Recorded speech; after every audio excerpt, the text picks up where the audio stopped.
Pernah nggak sih lo berpikir, gimana caranya sebuah negara kecil di Timur Tengah, kayak Israel, bisa bertransformasi jadi raksasa teknologi, militer super canggih, sampai dijuluki startup nation dunia? Rahasianya ternyata bukan karena semua warganya serba disiplin dan tertata rapi. Justru sebaliknya, kunci sukses mereka adalah keberanian melegitimasi sifat-sifat khas otak ADHD seperti impulsif, nekat, benci birokrasi, dan gampang bosan menjadi mesin pencipta inovasi radikal. Di sisi lain, lo pasti punya temen yang kalau diajak ngomongin fisika kuantum, algoritma coding, atau teori konspirasi alam semesta, otaknya langsung encer banget kayak komputer super.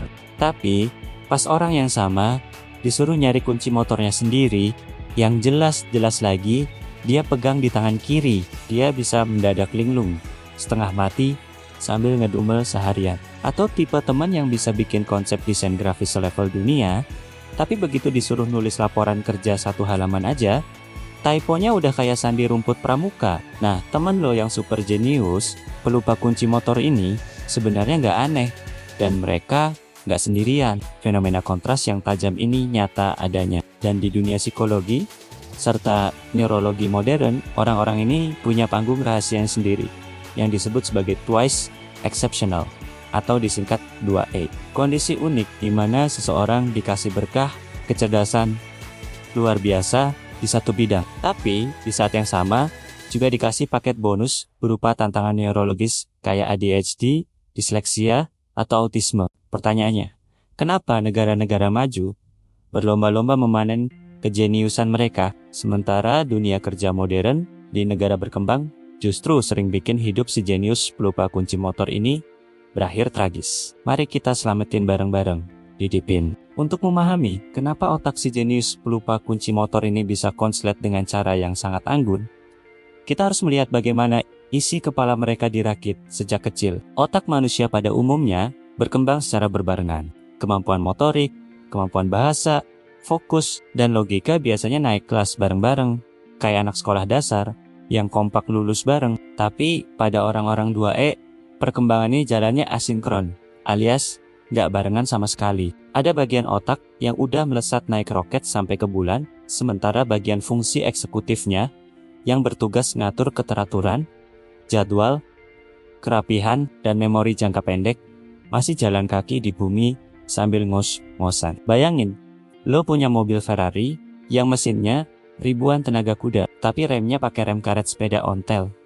Plus setirnya sering macet kalau disuruh belok ke jalan yang membosankan. Itulah gambaran konkret dari otak mereka. Ketika mereka menemukan satu hal yang mereka sukai, otak mereka langsung masuk ke mode hiperfokus. Mereka bisa begadang 3 hari 3 malam demi nyelesain sebuah baris kode rumit tanpa makan dan minum karena otaknya dapat asupan dopamin yang melimpah. Tapi begitu mode hiperfokus itu mati dan mereka dihadapkan pada realitas hidup yang monoton, energi otak mereka langsung drop ke angka 0%. Dan ketidakseimbangan internal inilah yang kemudian membawa mereka berhadapan langsung dengan musuh paling mematikan di dunia modern. Sebuah ekosistem raksasa yang gue sebut sebagai sistem pabrik penggaris lurus. Sistem pabrik penggaris lurus ini adalah istilah untuk menggambarkan bagaimana seluruh tatanan dunia kita, mulai dari sekolah sampai dunia kerja, didesain hanya untuk menghasilkan dan menghargai manusia yang seragam. Sistem ini nggak butuh orang yang terlalu melengkung atau terlalu lancip. Sistem ini cuma butuh penggaris yang lurus, rata, mudah diatur, dan bisa ditumpuk dengan rapi di dalam gudang. Sejarah lahirnya sistem ini sebenarnya bisa kita tarik mundur ke era revolusi industri berabad-abad lalu di Eropa. Waktu itu, pabrik-pabrik tekstil dan mesin mulai menjamur secara masif. Para pemilik modal nggak butuh pekerja yang kreatif atau punya pemikiran revolusioner yang aneh-aneh. Yang mereka butuhin adalah manusia-manusia patuh yang bisa berdiri di depan mesin selama 12 jam, melakukan gerakan mekanis yang sama berulang-ulang tanpa protes, dan datang tepat waktu saat bel pabrik berbunyi. Skala ekonomi makro saat itu menuntut standarisasi massal demi efisiensi kelompok, sehingga sekolah-sekolah pun didesain dengan sistem lonceng dan kelas yang mirip dengan struktur pabrik. Nah, efek dari sejarah masa lalu yang abstrak itu ternyata masih menjajah isi dompet dan nasib karier lo hari ini secara konkret. Ketika lo lulus kuliah, dan mulai masuk ke dunia kerja modern, lo bakal sadar kalau warisan revolusi industri itu belum hilang sepenuhnya. Sistem pabrik penggaris lurus ini menjelma menjadi dinding-dinding kaca di kantor HRD melalui sistem penyaringan karyawan yang super kaku.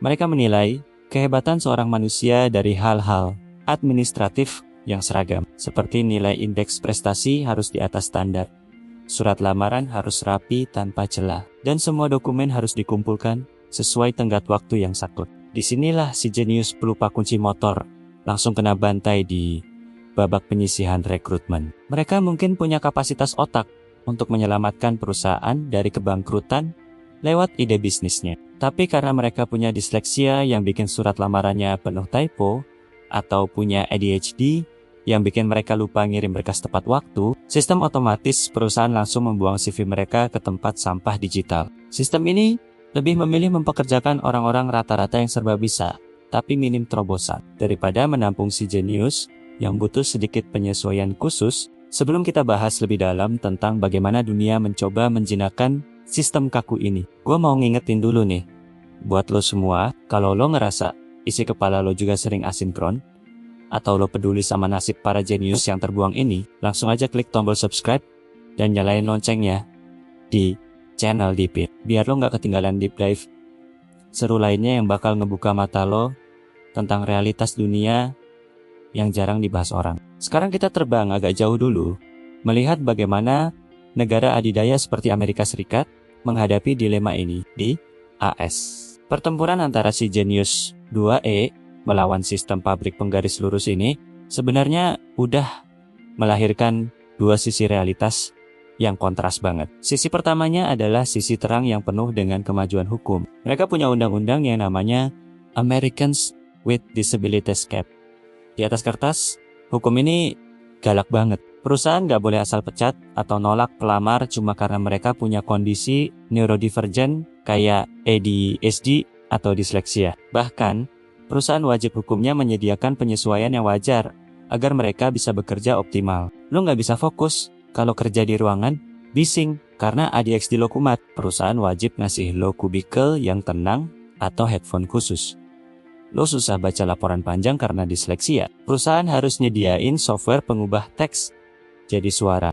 Tapi jangan salah, karena sisi gelapnya pun masih berjalan beriringan di sana. Budaya kerja korporat AS yang serba cepat, seringkali secara halus tetap mendepak orang-orang 2E ini. Banyak manajer tingkat menengah yang masih punya pola pikir kuno dan menganggap ADHD atau disleksia itu cuma alasan yang dibuat-buat. Si jenius pelupa kunci motor ini mungkin berhasil menciptakan sebuah software baru yang mendatangkan keuntungan jutaan dolar. Tapi begitu akhir bulan tiba dan dia kedapatan telat ngisi form kehadiran atau lupa merapikan laporan pengeluaran operasional yang sepele, sang manajer nggak bakal segan-segan ngasih dia SP. Namun, kalau AS masih setengah hati, Israel justru merombak total pendekatan ini. Mereka sadar, sebagai negara kecil dengan ancaman keamanan tanpa henti, mereka nggak punya kemewahan buat membuang orang-orang dengan otak aneh. Disinilah korelasi langsung antara sifat ADHD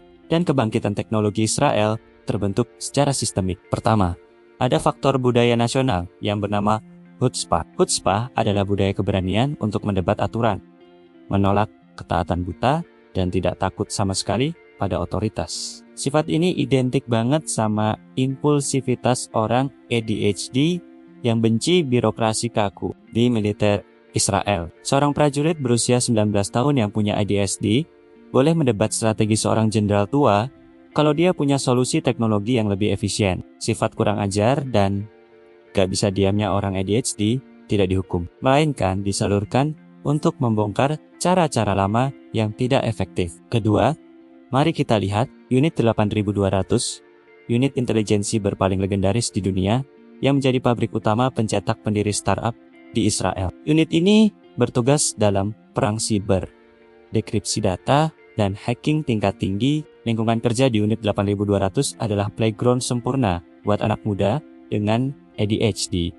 Situasinya serba acak, butuh pemecahan masalah yang super cepat di bawah tekanan ekstrim, dan tidak ada panduan manual formal. Orang ADHD yang biasanya mati gaya di kelas sekolah, di unit 8200 justru mengalami hiperfokus luar biasa. Pikiran mereka yang melompat-lompat racing thoughts mampu melihat celah keamanan siber yang tidak bisa dipikirkan oleh programmer berotak lurus. Ketiga, ada faktor yang dinamakan high risk tolerance atau keberanian mengambil risiko. Secara biologis, otak ADHD itu kekurangan dopamin.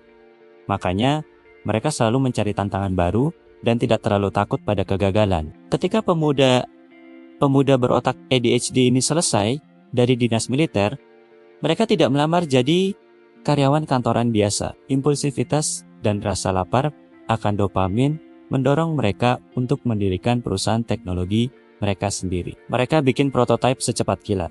Kalau gagal tinggal pivoting. Persis seperti cara kerja otak ADHD yang selalu mencari stimulasi baru. Selain itu, buat urusan analisis visual dan peta satelit, militer mereka juga punya unit 9900 yang khusus mengaryakan prajurit dengan spektrum autisme untuk membaca jutaan piksel citra udara secara detail. Kombinasi hyperfokus siber dari anak ADHD dan ketelitian visual dari spektrum autisme, inilah yang membuat pertahanan teknologi Israel begitu menakutkan. Gak cuma Israel, strategi memanfaatkan cara berpikir yang beda ini juga ditiru oleh Inggris. Lembaga intelijen siber mereka, GCHQ, secara terbuka membuka lowongan kerja khusus untuk orang-orang disleksia. Kenapa? Karena penderita disleksia punya pemrosesan spasial 3D yang luar biasa. Mereka melihat kode komputer bukan sebagai tulisan, melainkan sebagai struktur visual 3 dimensi, sehingga bisa menemukan celah peretas jauh lebih cepat. Di ranah bisnis swasta, raksasa software Jerman, SAP, bahkan menghapus sesi wawancara formal buat pelamar neurodivergent dan menggantinya dengan tantangan ngerakit robot Lego sambil coding. Hasilnya, SAP menghemat jutaan dolar dari inovasi yang lahir dari otak-otak bermasalah ini. Tapi, keindahan sistem global yang mulai memanen kejeniusan otak manusia ini mendadak bakal terasa kayak mimpi di siang bolong begitu kita memindahkan koordinat GPS kita ke Indonesia. Di negara kita tercinta ini, tingkat kesulitannya langsung berubah dari mode normal ke mode neraka yang sangat menantang. Hambatan bagi orang 2E di Indonesia itu berlapis-lapis, mulai dari ruang tamu, rumah, bangku sekolah, sampai ke meja interview kerja. Masalah pertamanya adalah hantaman stigma sosial yang luar biasa tebal akibat minimnya edukasi. Di sini, kalau ada anak yang gak bisa diam atau konsentrasinya gampang buyar karena ADHD, label yang pertama kali menempel di jidatnya bukan anak berbakat, melainkan anak nakal, malas, gak punya sopan santun, atau yang paling parah, dicap kurang ibadah. Kalau dia kesulitan membaca karena disleksia, dia bakal langsung ditaruh di pojokan kelas dan dianggap lelet. Stigma moral dan sosial ini sukses membunuh rasa percaya diri si jenius. Bahkan sebelum mereka tahu kalau mereka sebenarnya punya potensi besar di dalam kepala mereka. Penderitaan mereka berlanjut ketika mereka mencoba masuk ke pasar tenaga kerja lokal yang masih sangat mengagungkan kesempurnaan formalitas dari sistem pabrik penggaris lurus tadi. Proses rekrutmen di Indonesia itu terkenal sebagai salah satu yang paling birokratis. HRD di Indonesia suka banget masang lowongan kerja dengan syarat yang kaku, seperti batasan usia yang sempit dan keharusan lulusan dari universitas tertentu. Belum lagi urusan psikotes jadul yang masih lestari sampai sekarang, seperti tes koran Pauli atau Kraepelin, lembaran kertas raksasa yang isinya ribuan angka acak, di mana lo disuruh menjumlahkannya secepat mungkin selama berjam-jam di bawah tekanan waktu. Tes ini adalah kelemahan fatal bagi otak orang ADHD dan disleksia. Otak mereka yang asinkron tuh butuh stimulasi kreatif untuk bisa menyala. Begitu disuruh melakukan pekerjaan hitungan monoton yang membosankan di atas kertas koran, otak mereka langsung mengalami mati lampu. Hasil tes mereka bakal berantakan dan HRD langsung mengambil kesimpulan kalau orang ini gak punya ketahanan stres dan gak layak kerja. Padahal tes itu sama sekali gak ada hubungannya dengan keahlian teknis mereka. Kalaupun si jenius pelupa kunci motor ini entah bagaimana caranya berhasil lolos dari jebakan psikotes jadul, mereka masih harus menghadapi ujian akhir di budaya kerja kantoran Indonesia yang sangat kental dengan asas asal bapak senang. Di banyak perusahaan lokal, kemampuan untuk basa-basi dan ikut nongkrong politik kantor seringkali dinilai jauh lebih berharga daripada kompetensi teknis yang brilian. Sementara itu, orang-orang 2E cenderung memiliki kepribadian yang fokus pada esensi, masalah, dan gak suka sama ritual, birokrasi yang buang-buang waktu. Ketika si jenius melihat ada sistem kerja kantor yang gak efisien dan memilih ngomong jujur apa adanya, karakter radikal kayak gini bakal langsung dianggap sebagai ancaman. Atau dituduh gak menghormati senior, akhirnya mereka bakal disingkirkan secara perlahan. Meskipun kita sebenarnya udah punya regulasi hukum yang mewajibkan kuota pekerja disabilitas, pada kenyataannya, pengawasan di lapangan masih macet total. Perusahaan lebih memilih mencari aman daripada harus repot mengadaptasi lingkungan kerja mereka demi menampung orang-orang yang cara berpikirnya berbeda. Dampak buruk dari bertahannya sistem yang kaku ini di Indonesia akhirnya memicu sebuah fenomena kerugian besar yang sangat nyata, yaitu pelarian orang pintar alias brain drain. Banyak anak-anak muda jenius 2E asli Indonesia yang akhirnya memilih angkat kaki dari tanah air mereka sendiri karena lelah dihakimi oleh sistem kerja lokal. Mereka menyadari kalau mereka terus bertahan di sini, kejeniusan mereka cuma bakal berakhir sia-sia di balik meja administrasi biasa sambil terus-menerus dimarahin bos karena lupa naruh berkas keuangan. Mereka akhirnya memilih pindah ke luar negeri, bekerja secara remote untuk perusahaan teknologi global atau masuk ke laboratorium riset internasional. Di sana, dunia luar gak peduli apakah mereka punya ADHD, apakah mereka kalau ngomong suka melompat-lompat, atau apakah meja kerja mereka berantakan kayak kapal pecah.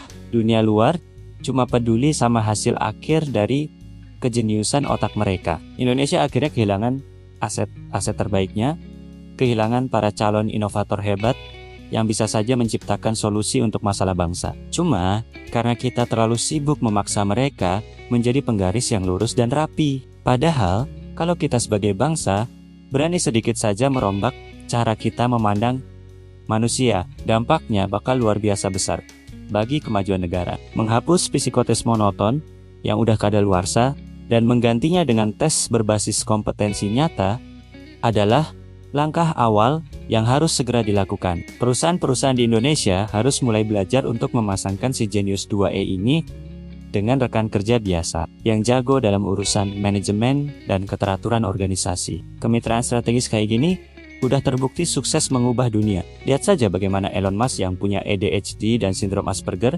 bisa fokus menciptakan roket hebat di SpaceX. Karena dia didampingi oleh Gwyneth Shotwell, seorang manajer operasional bertangan dingin yang bertugas membereskan semua urusan birokrasi dan administrasi yang dibenci oleh Elon. Model kolaborasi. Dua dunia inilah yang seharusnya kita tiru dan beri panggung seluas-luasnya di industri kita sekarang.